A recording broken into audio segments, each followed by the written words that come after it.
Hola, en continuidad con esta lectura, con esta conversación de la obra de Cuando mamá lastima, vamos a ahora abordar el título número 3, denominado Decadente.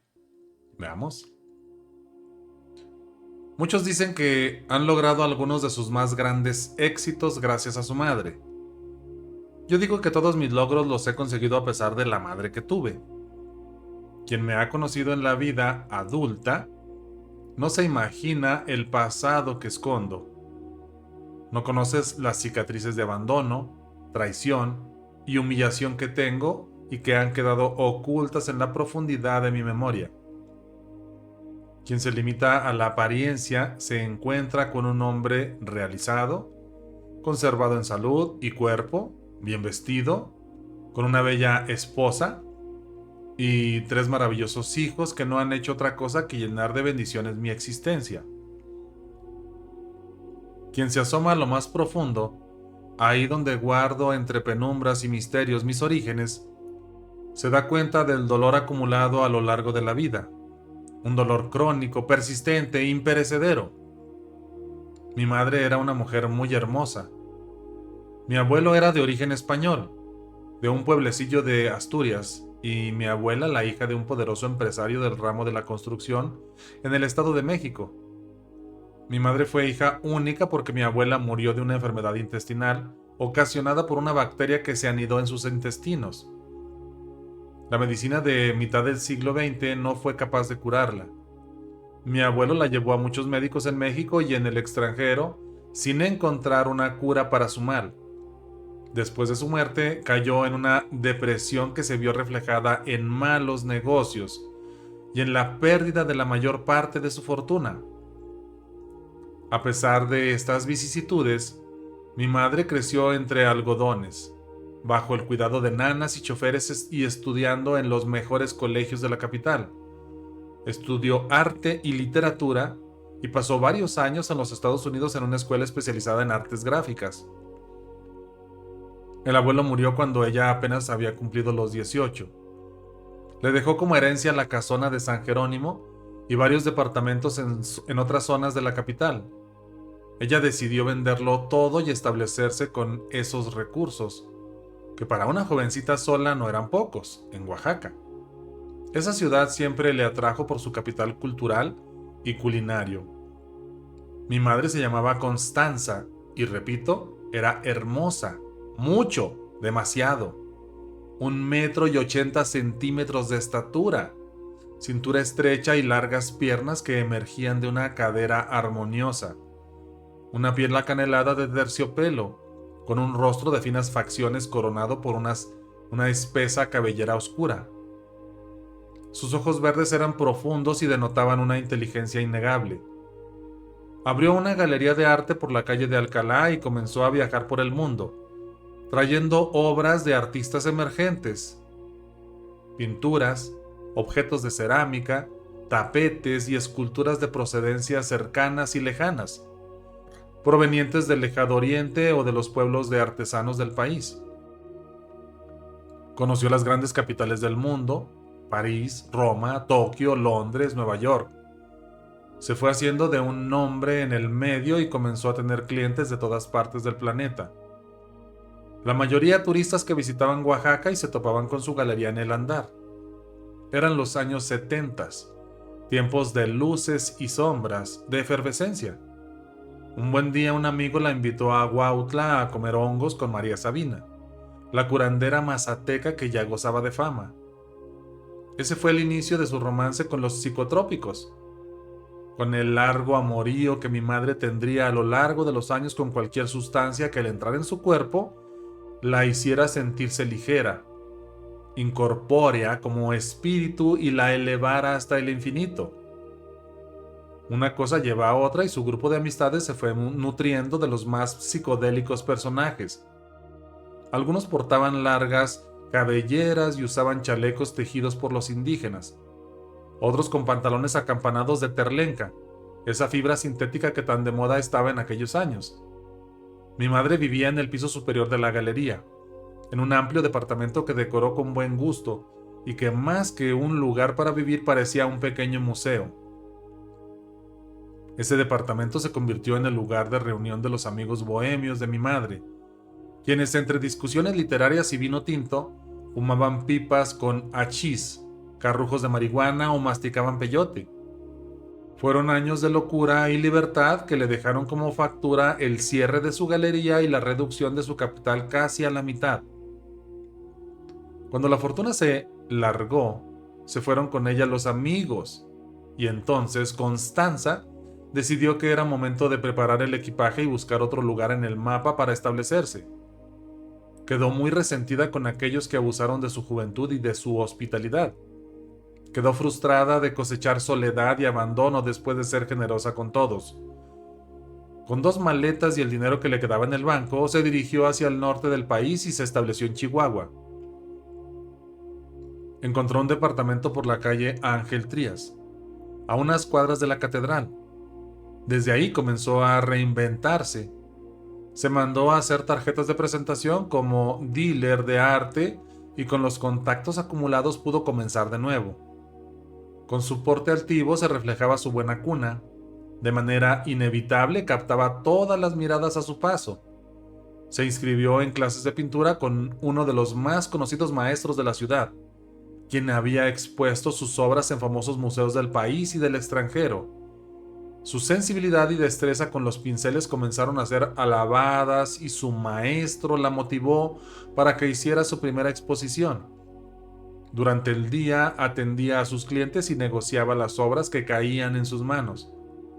Al caer la tarde se encerraba en su guarida a pintar sin descanso, a plasmar en cada lienzo sus nostalgias, sus angustias, sus dolores.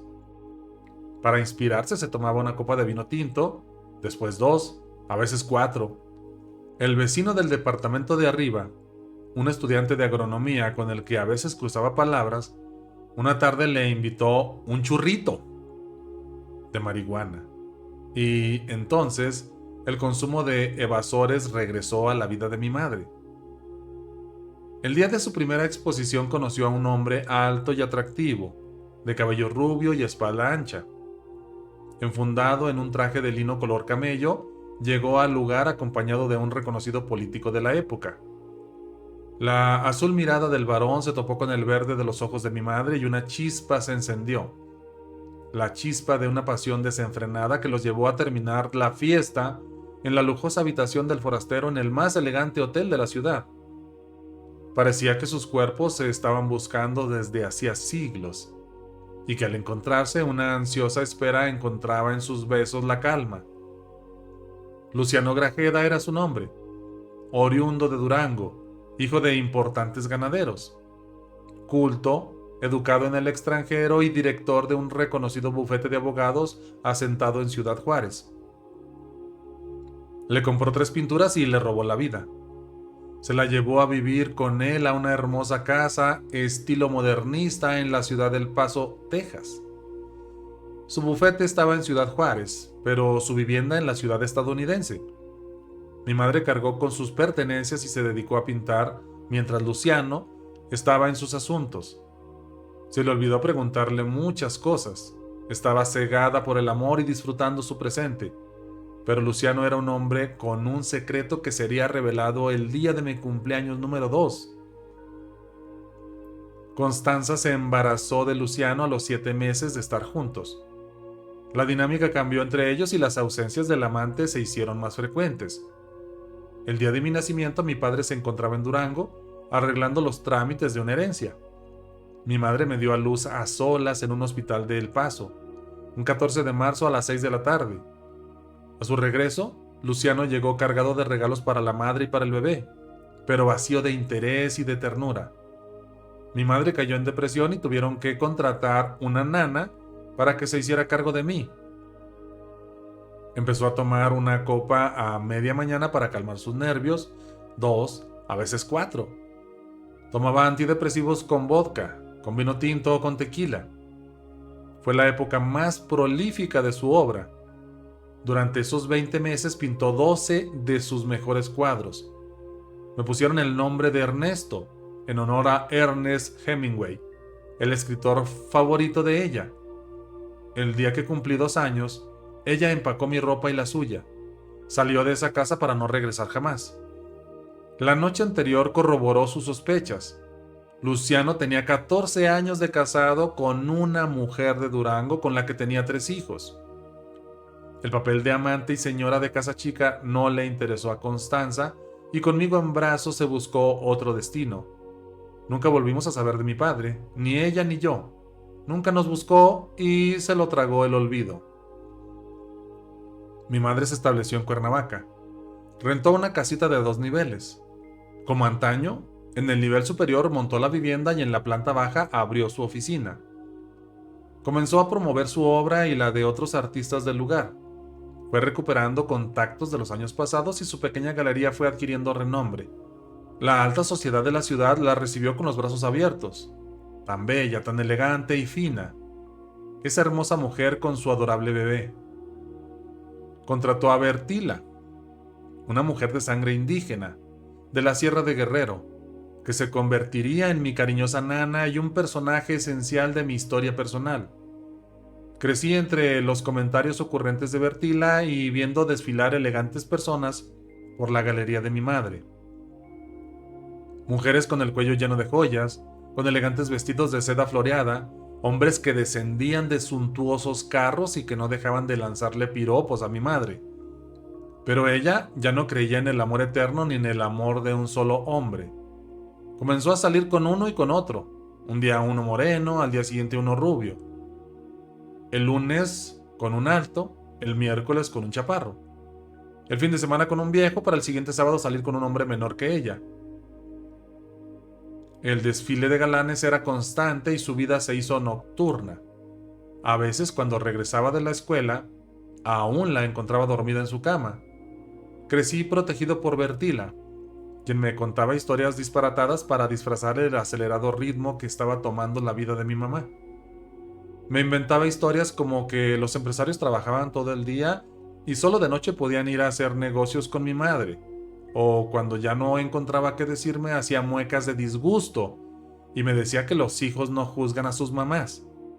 Crecí sintiéndome muy solo, abandonado. Cuando terminé la educación primaria, mi madre estaba saliendo con un tipo mucho mayor que ella. Era un político del estado de Chiapas que tenía una casa de descanso en Cuernavaca. El señor se enamoró perdidamente de mi madre y le pidió que se casara con ella. Era un hombre viudo con hijos ya mayores. Sin embargo, para casarse con ella le puso como condición mi envío a una escuela en el extranjero, porque él ya no tenía paciencia con los chamacos. Mi madre así lo hizo, me mandó a Estados Unidos a un internado y se fue a vivir a Chiapas con ese hombre. Bertila se fue con ella. Siempre me sentí una carga para mi madre, como si mi existencia hubiera llegado a desbaratarle sus planes de vida, como si le estorbara para ser feliz. En el internado permanecí 5 años. Solo visitaba a mi madre en Navidad y en Pascua. Sin embargo, esos días me la pasaba solo en la enorme casa chiapaneca, platicando con Bertila o encerrado en mi habitación leyendo. No era alguien bien recibido. El esposo de mi madre no ocultaba su incomodidad ante mi presencia.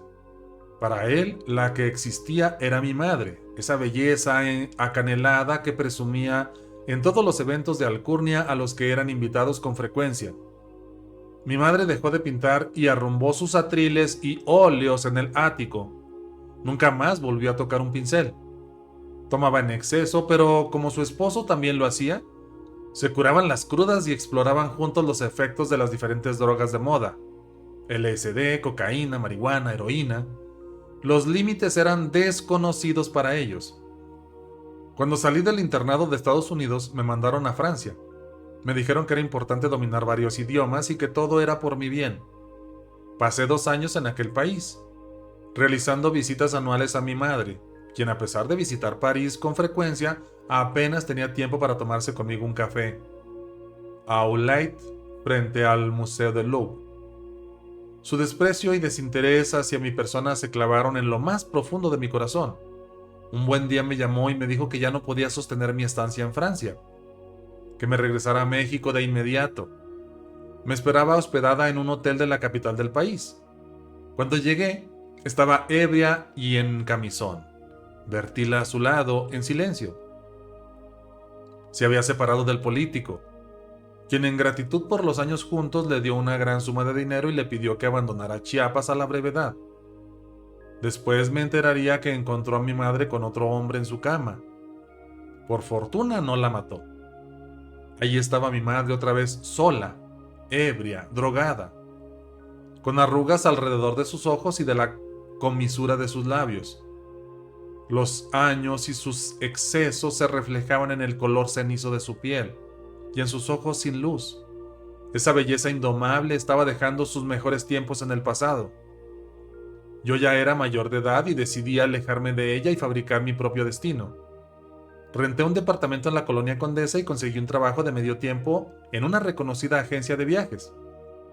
Por las tardes trabajaba y por las mañanas estudiaba administración de empresas en una universidad de bajo costo. La dueña de la agencia era una mujer de unos 60 años, con apellido de alcurnia y bien relacionada. Mi dominio pleno del inglés y del francés le fascinaba y desde que me conoció, sintió simpatía por mí. Años después, se convertiría en mi suegra. Así se me pasaron los años, trabajando, aprendiendo a hacer negocios y viviendo un tórrido romance con la hija de mi jefa, Jessica, quien terminaría convirtiéndose en mi esposa. Llegó a mi vida para convertirme en mejor persona. Sus abrazos llenos de amor lograron sosegar a mis demonios interiores. Mi madre se regresó con Bertila a Cuernavaca, y yo la visitaba una vez por año para no sentir culpa por mis pocos deseos de verla. Una tarde, Bertila tocó a mi puerta para pedirme trabajo. Me dijo que mi madre se había ido del país y que ella ya no quiso seguirla. Ya estaba vieja y cansada para esos trotes. Con un abrazo lleno de gratitud la recibí y mucho de lo que les cuento me lo ha relatado ella durante las noches en que he tomado chocolate caliente, nos hemos sentado a lamernos las heridas. Terminé mis estudios, me asocié con mis suegros y levantamos 3 exitosos negocios: una fábrica de calzado deportivo para exportación, un restaurante en Polanco y otra agencia de viajes. Me casé con Jessica hace 14 años y tenemos 3 hijos: Ernesto de 12, Daniela de 10 y Benito de 8. Ella se dedica a cuidar de nuestro hogar. Jamás le he permitido trabajar. Me da pánico pensar que alguno de mis hijos experimente esa sensación de abandono de parte de su madre como la que yo he padecido. Mi declaración anterior puede resultar egoísta, pero es sincera. Además, siento que Jessica nació para ser mamá. En el ejercicio de su rol como madre la percibo plena, cubriendo con su amor incondicional a nuestros hijos. Bertila murió hace 6 años, después de una larga vida de lealtad y de cariño. No solo amó con devoción a mi madre, a la que incluso llamaba en su lecho de muerte, también me amó a mí y a mi familia de la misma manera. Bertila fue como una abuela para mis niños. Murió sin enterarse de la tragedia. Una mañana de hace 2 años recibí una llamada. Eran unos agentes federales estadounidenses. Después de identificarse, me dijeron que tenía que ir a Nueva York de inmediato. Se trataba de mi madre. Estaba metida en un grave problema y les dijo que el único familiar que tenía era yo, su hijo. Jessica me convenció de ir, porque yo no quería hacerlo. Me retorcía entre el rencor y la vergüenza. Se me abrieron heridas que creía cerradas. Encontré a mi madre en un cuarto de paredes grises, con una ventana en una de ellas, que parecía conectar esa habitación con otra. Su belleza de antaño se había esfumado. Estaba vieja, ojerosa, en extremo delgada y con los brazos llenos de hematomas que revelaban su adicción a la heroína. Enfrentaba cargos de robo, prostitución y trata de personas. Ahí me enteré de lo que había hecho mi madre desde que abandonó México. Se había dedicado a la prostitución, a consumir drogas, a consumir su vida de manera ilegal y miserable. Ahí la encontré decadente, en completo deterioro. Contraté un abogado y, por su edad y sus dañadas facultades mentales, fue confinada de por vida en una institución mental. Ahí pasó los últimos 3 años que le restaban de vida. Una fría mañana de enero la encontraron muerta tirada junto a su cama. Es cruel lo que voy a decir, Pero cuando la supe muerta, una paz me invadió, como si saberla viva me lastimara, me llenara de angustia el espíritu. Una vez muerta me sentí liberado de una incómoda carga, como si su muerte me hubiese llenado de paz. Me duele aceptarlo, pero así ha sido. A veces me siento culpable, otras veces liberado. Recorro el camino del perdón buscando el consuelo para mis lamentos, la compasión para su recuerdo. Cuando la gente me pregunta sobre mi madre, les cuento la historia que inventé para sobrevivir. Mi madre era una exitosa pintora que se enfermó mientras vivía en Nueva York y que murió de pulmonía en un hospital. Les digo que me amó con locura, que siempre fuimos muy unidos y que la recordaré siempre con mucho cariño. La historia verdadera permanece escondida en las entrañas de mis pensamientos, ahí donde el dolor invocó al perdón durante noches enteras, ahí donde el recuerdo ya no lastima. A pesar de tener una madre así, he podido trascender sus acciones y generarme un destino diferente. Somos historia y somos posibilidad. Está en cada ser humano la decisión de qué hacer con sus recuerdos dolorosos. Unos los convierten en resentimiento y vacío. Otros elegimos el perdón y fabricarnos un mejor destino.